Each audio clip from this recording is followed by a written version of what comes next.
Hay algo bueno de Dios para tu vida por medio de la palabra, y sé que Dios va a hablar, Dios va a bendecir, Dios va a ministrar, Dios va a trabajar en tu corazón.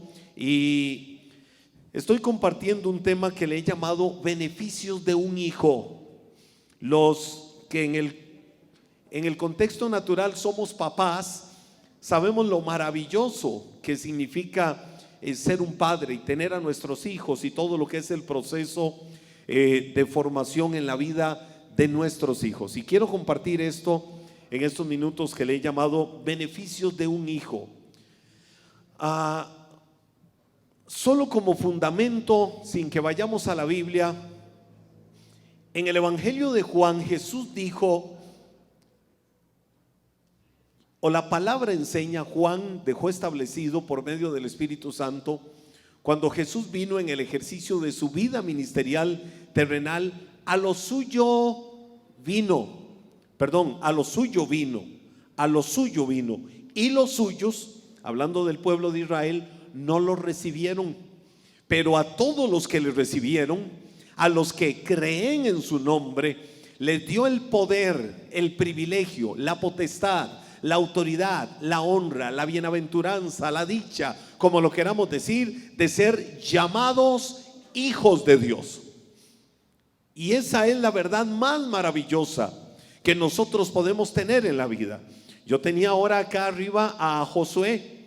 A Josué lo pueden llamar hijo de Henry, hijo de Dunia, o lo pueden llamar en el contexto nuestro el hijo menor del Paz. ¿Y será eso una verdad? Es una verdad que no puede ser arrancada por nada. Será mi hijo siempre. ¿Qué le puede quitar ese derecho a él de ser mi hijo? Absolutamente nada. Siempre será mi hijo.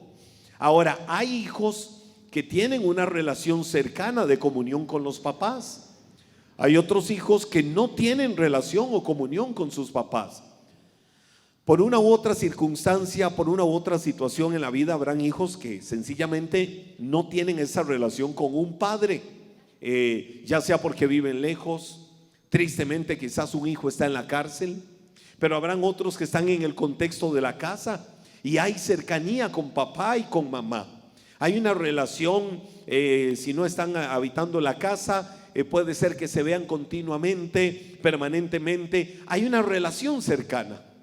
Pero al final de cuentas, al que está cerca o al que está lejos, son hijos. Eso nada se los puede quitar. Te voy a decir algo. La relación y la cercanía con Dios no la marca Dios, la marcamos cada uno de nosotros. Nosotros somos los que definimos nuestro nivel y nuestro grado de cercanía y de relación con Dios. Eso es algo que establecemos cada uno de nosotros, nuestra cercanía, nuestra comunión, nuestro interactuar, nuestro compartir con Dios cada día de nuestra vida.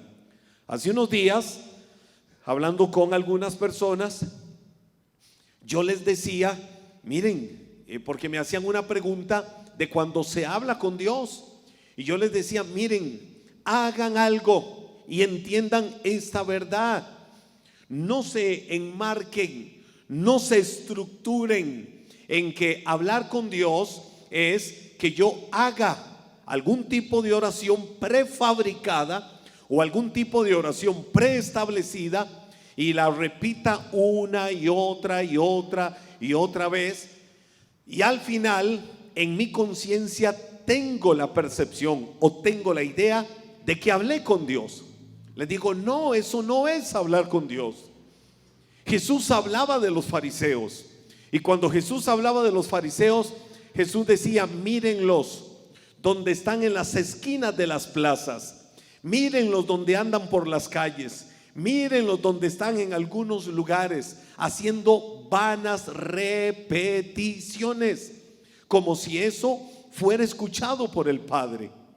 Y entonces ellos delante de los demás, en el contexto fariseo en los días de Jesús, hacían creer a la gente que por tantas repeticiones de alguna oración estructurada o preprogramada, ellos eran escuchados por Dios, y que los demás eran unos pecadores y en cambio ellos no.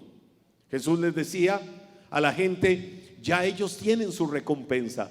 ¿Cuál era la recompensa? Que la gente los alabara, que la gente dijera, wow, qué espirituales.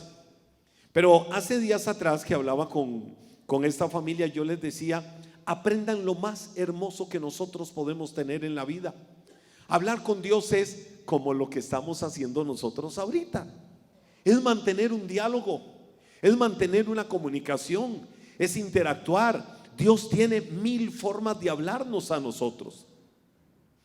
Decía también días atrás, y miren, la verdad es que yo admiro. Alguien puede decir, ay, yo pensé que el Paz Henry era más espiritual, por lo que voy a decir. Decía días atrás, yo admiro a la gente que dice, Dios me habló y me habló al oído y me dijo esto y esto.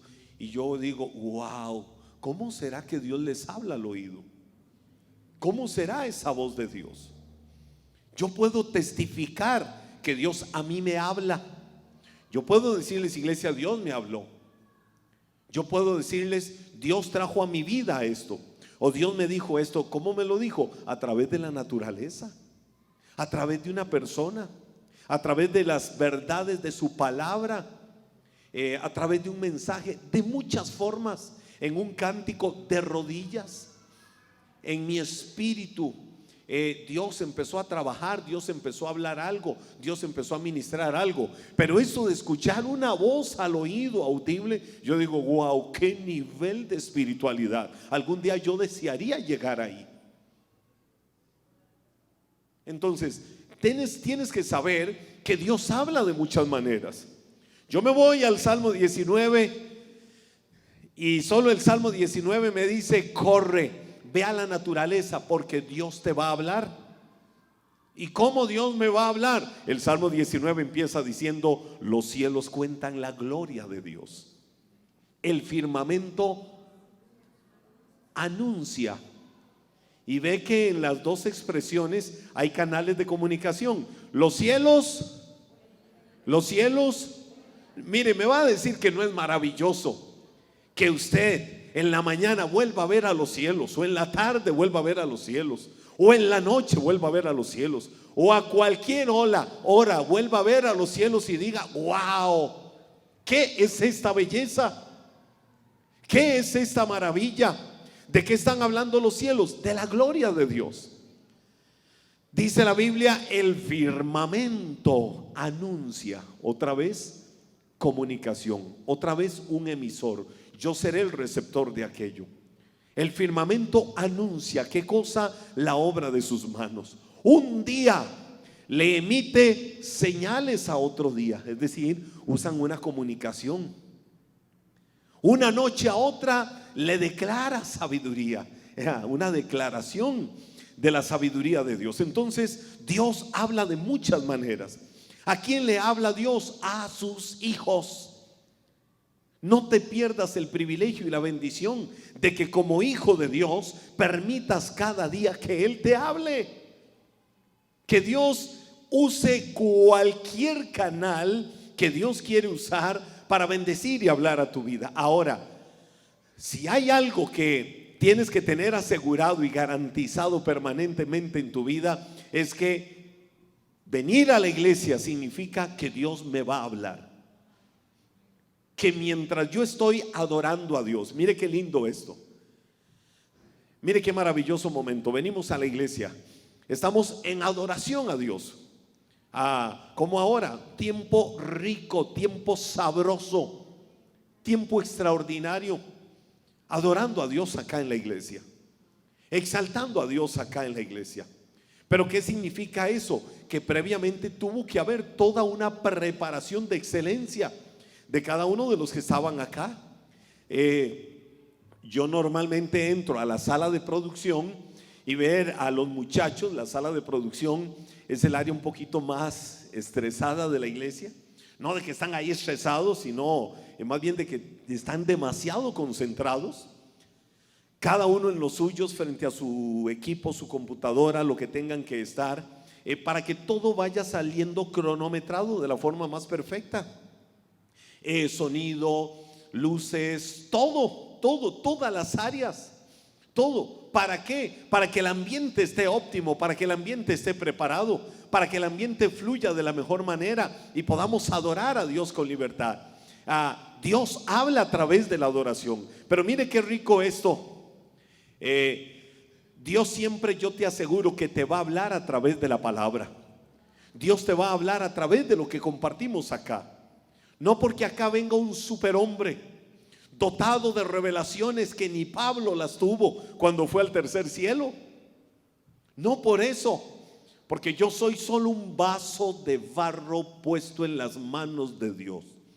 Yo soy barro en las manos del alfarero, y Él es el director de la orquesta, y Él es el único que merece exaltación, y Él es el único que merece honor y gloria. Y acá nosotros somos una iglesia avivada, una iglesia despierta. No vengamos a la iglesia a estar en esa batalla, en esa lucha de si me duermo me despierto. No, yo recibo algo de la palabra y digo así sea. Así sea en buen lenguaje bíblico significa amén, o yo lo creo, o eso es mío, o avivamos un wow. La expresión wow es una expresión de sorpresa. Cada uno es libre. Aplaudimos, pero no le aplaudimos al hombre que está acá. Le aplaudimos al que ha compartido y ha dado las verdades infalibles de su palabra, y nosotros, como vasijas de barro en sus manos, las transferimos. Pero al final de cuentas Él merece toda la gloria. Ahora, el punto es que cuando adoramos a Dios, cuando exaltamos a Dios, cuando estamos acá, mire, usted viene con cargas, usted viene con luchas, usted viene ahí casi que empujado anímicamente, porque nos puede pasar.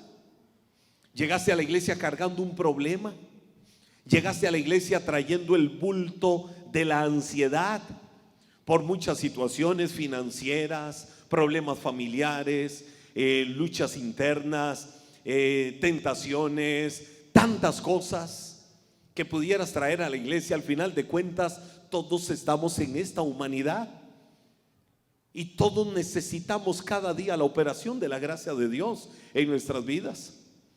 No hay gente que vive en una nube un poquito más elevada que otros porque son servidores de Dios. La gracia que te salvó, la gracia que te perdonó, la gracia que te limpió, el Dios que te dijo eres mi hijo, es el mismo Dios que me dijo eres mi hijo. Es el mismo Dios el que te perdonó, el que te lavó, el que me perdonó y que me lavó. La misma gracia de Dios que necesitas, la necesito yo. La única diferencia entre nosotros es, sí, yo estoy a un nivel más alto que ustedes, porque estoy en esta plataforma. Pero no por eso es que a mí Dios me escucha más. No por eso es que, wow, ese es el pastor de la iglesia, el arcángel, el ungido. Si usted anda mal, no lo toque porque fuego puede caer del cielo. No, cuidado, más bien y hay un circuito. O sea, lo que me refiero es que todos necesitamos esa gracia.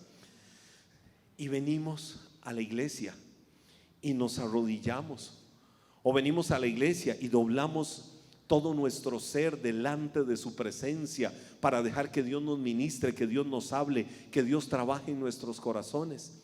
Y terminó la adoración, el tiempo de la alabanza, y digo, wow, me siento como una pluma. Ya no siento esas cargas, ya no siento eso. ¿Qué significa? El corazón se ha preparado más para luego recibir las verdades infalibles de su palabra por medio de la Biblia. Y Dios te empodera y dices, ese soy yo, un hijo de mi papá. Yo soy un hijo de Dios, yo soy una hija de Dios. Y te paras en esa verdad firme y caminas en esas verdades. Entonces, la iglesia es un lugar idóneo para que Dios nos hable cada día, para que Dios nos ministre. Dios te habla y Dios te ministra de muchas maneras. Venir a la iglesia provoca eso, Porque si hay algo que anhela el Señor, y la Biblia dice que Él te anhela celosamente, si hay algo que Dios anhela es hablar a tu corazón. ¿Cuándo lo anhela Dios? Siempre. Di conmigo, siempre y por siempre. Bueno, practiquemos inglés, digan forever. Siempre, siempre. Dios en todo tiempo, Dios en todo momento, Dios a toda hora te quiere hablar. Y no he empezado a predicar, pero eso queda ahí, no se preocupen. Pero miren, el jueves estábamos acá en las noches del Espíritu Santo. ¿Y qué noches nos está regalando Dios los jueves? Los jueves deberías de congregarte. Los jueves deberías de venir y estar acá en la iglesia. Los jueves, mire, si usted está ahí en su casa, en su habitación, y ve su cama al frente, diga: Sabanás, te suelto en el nombre de Jesús. Soy libre de Sabanás. Y se viene a la iglesia y recibe ese tiempo. Y aquí se arrodilla y deja que Dios ministre tu corazón, que Dios ministre tu vida, todo tu ser. Estamos viviendo unas noches ricas de derramamiento de la gloria de Dios. Y yo he dicho: Señor, permítenos ver esto como un preámbulo para lo glorioso que viene y se va a empezar a desatar los jueves con mayor gloria acá en la iglesia. Este martes que viene tenemos la noche de ADN en la iglesia. Todos los que son servidores de esta iglesia, todos los que tocan un instrumento, todos los que cantan acá, todos los que son servidores en el diaconado, todos los que sirven en cualquier área de la iglesia, no pueden faltar. Todos los cabezas de redes, todos debemos de estar acá. Y todo el que quiera con hambre y pasión de Dios venir, debería de venir para recibir algo extraordinario. Este martes que tenemos la noche mensual de ADN, el último martes de cada mes. Ahora, ¿por qué te digo esto? Porque si hay algo que Dios quiere como papá, es hablarnos siempre a sus hijos. El jueves hablaba algo, ya me salí, pero yo lo pongo como un fundamento y desarrollaré cada uno de estos temas la próxima semana. El jueves hablaba de algo y el jueves, wow, Dios puso algo en mi corazón. Y le dije a producción: nada más pónganme estos versículos, porque Dios habló algo en mi corazón. El rey David estaba viviendo el peor momento de su vida. Un papá, porque su hijo lo quería matar. Su hijo Absalón quería matar a su propio papá, porque él quería quedarse con el reino de Israel. Mire, se cegó tanto, se endureció tanto, se llenó tanto de egoísmo, que dijo: yo quiero el reino para mí. Y tener el reino para él significaba que su papá muriera. Y entonces Absalón se sublevó, engañó a gran parte del ejército de Israel, los hizo venirse con él y empezó a llenarle su mente y el corazón de veneno. Le sirves a mi papá, pero me pudiera servir a mí. Y yo te ofrezco esto, y conmigo vas a tener esto, y te va a ir mejor de esta manera. Y Absalón empezó a engañar a gran parte del ejército, y gran parte del ejército se fue con Absalón. Oiga el dolor de un padre.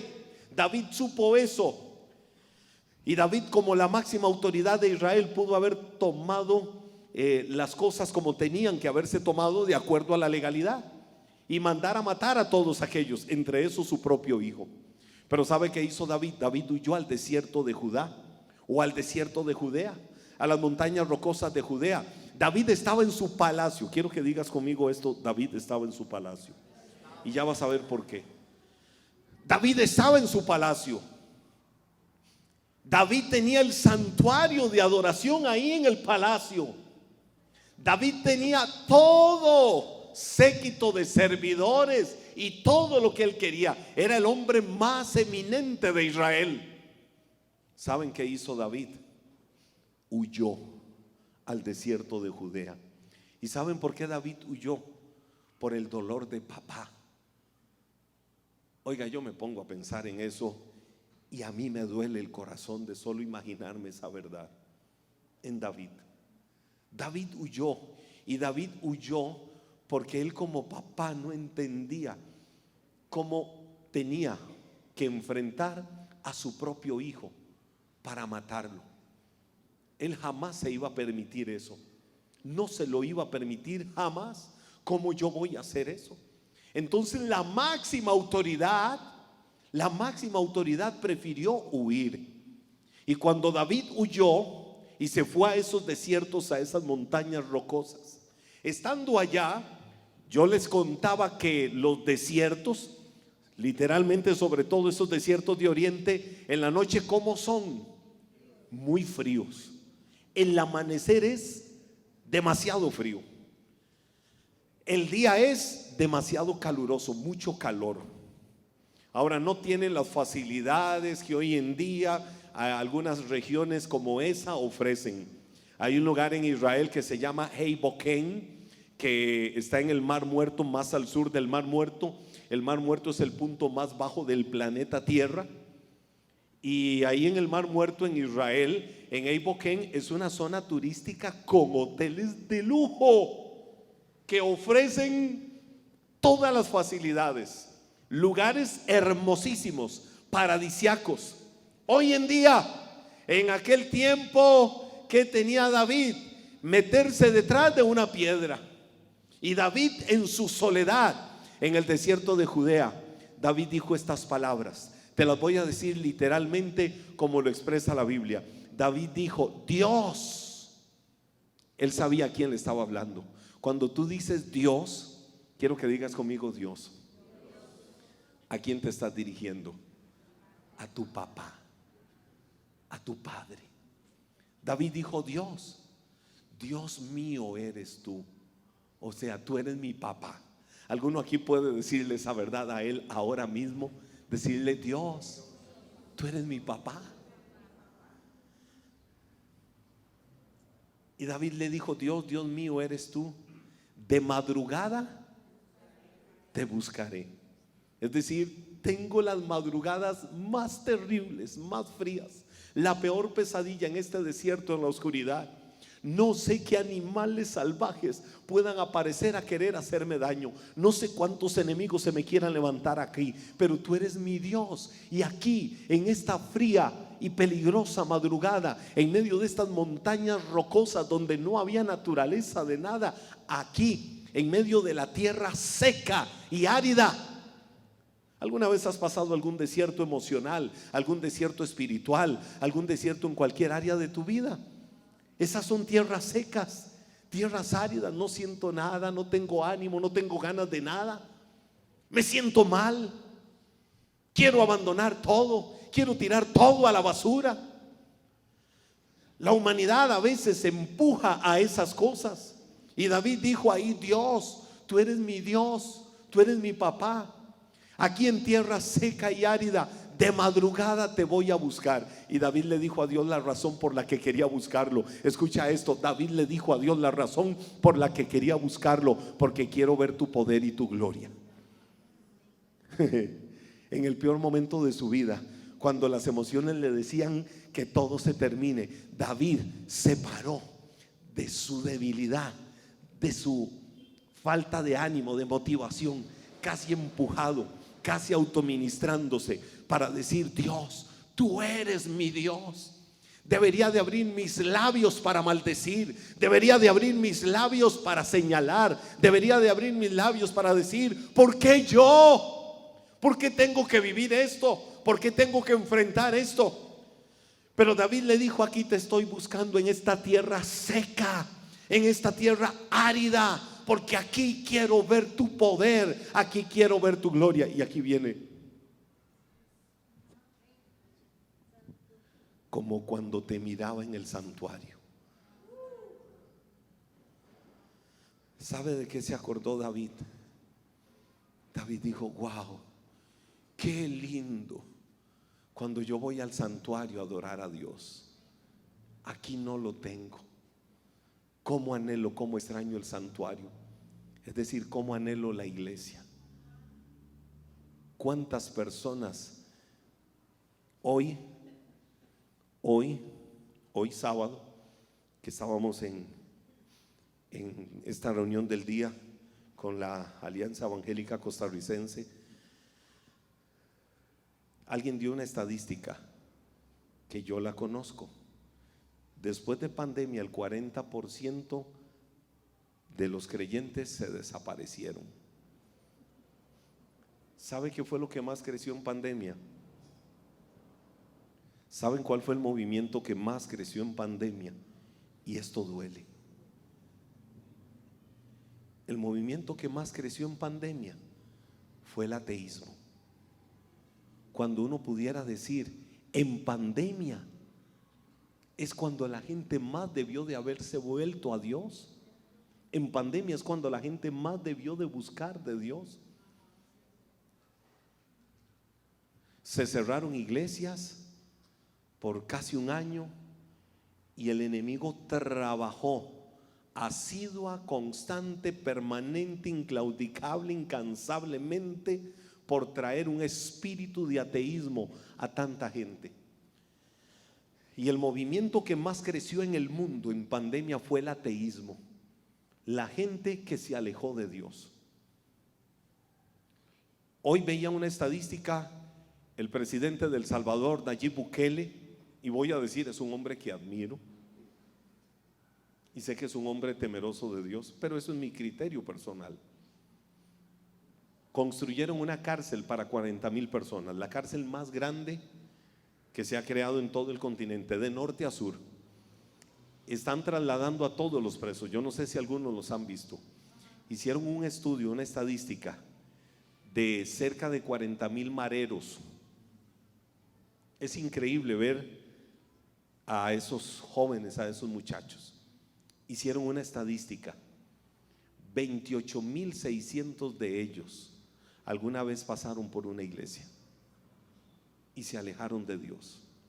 Pedro dijo: Señor, ¿a quién iremos si solo tú tienes palabras de vida eterna? Cuando Jesús estaba en esos desiertos de Judea, escucha esto, cuando Jesús estaba ahí, los 40 días que Jesús estuvo de ayuno en el desierto, Satanás vino y no vino a decirle: aquí vengo a animarte, aquí vengo a sostenerte, aquí vengo a decirte te admiro por todo este tiempo que has estado buscando. No, la Biblia dice que ¿a qué vino Satanás? Mientras vienen los de alabanza, ¿a qué vino Satanás? ¿A qué vino? Pero a Jesús específicamente en el desierto, ¿a qué vino? A tentarlo. ¿Y recuerdan cada una de las tentaciones que Satanás le ofreció a Jesús? ¿Y saben qué hizo el diablo? Quiero que te vayas poniendo de pie. ¿Y saben qué hizo el diablo? Le dijo: si eres el Hijo de Dios, escrito está. Oiga, ¿qué le dijo el diablo? Oiga esto. ¿Qué le dijo el diablo a Jesús? Si eres el Hijo de Dios, escrito está. Escrito está. Lánzate desde esta montaña allá abajo, que tu Padre mandará ángeles que te sostengan cuando llegues abajo, para que tu pie no tropiece en una piedra, que tu pie no tropiece ahí en piedras. Entonces, ¿qué fue lo que le dijo? Satanás le mencionó la escritura. ¿Qué le mencionó Satanás a Jesús? ¿Qué le mencionó? La escritura. Voy a ir a una estadística uno por uno de ustedes. Voy a ir. Un solo versículo de la Biblia que me digan de memoria. Sí, yo me sé uno: a Dios rogando y con el mazo dando.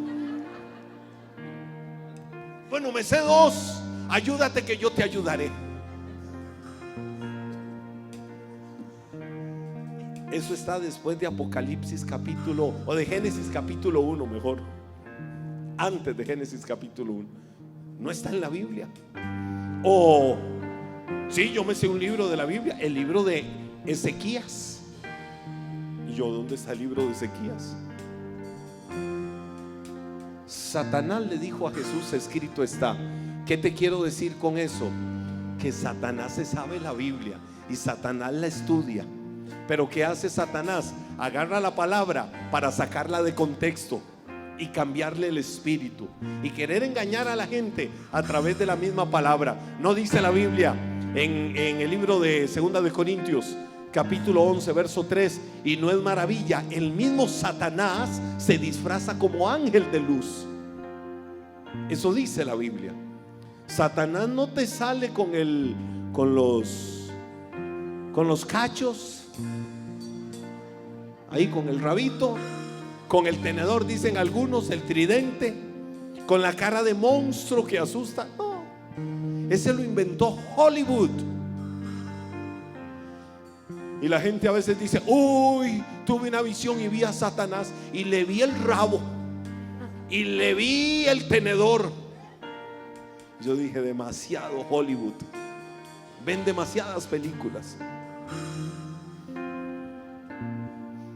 La Biblia dice que es un ángel hermoso, se disfraza como ángel de luz. Es decir, trabaja permanentemente. ¿Para qué? Para llevar a muchos a la perdición. ¿Qué estamos haciendo nosotros como iglesia?